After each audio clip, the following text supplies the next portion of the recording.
Good morning. Today is day 88, the mind fixed on hope.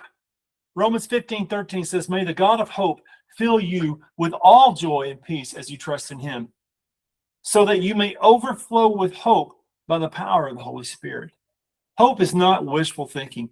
Biblical hope is confident expectation based on the character and the promises of God.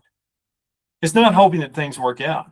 It's knowing that God is working, that his promises are true, and that the outcome is secure even when I can't see it. The mind of Christ is anchored in hope because it's anchored in the person that has never failed. Hebrews 6:19 says, "We have this hope as an anchor for the soul, firm and secure. It enters the inner sanctuary behind the curtain."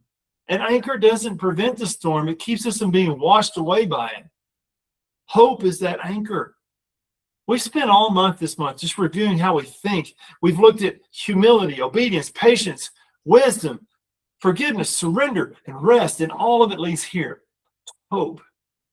Because the mind of Christ is ultimately a mind that sees the future through the lens of God's faithfulness rather than through the lens of our current circumstance.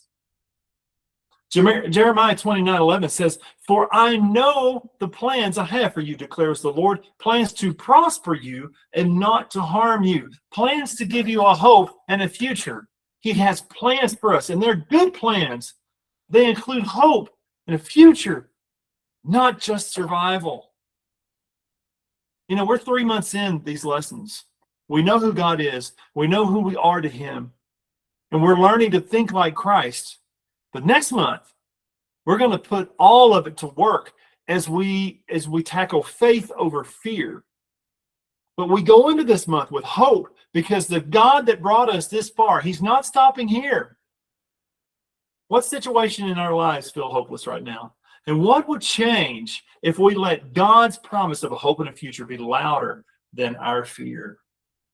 Hope that helps. Be blessed by the best. We'll see you tomorrow.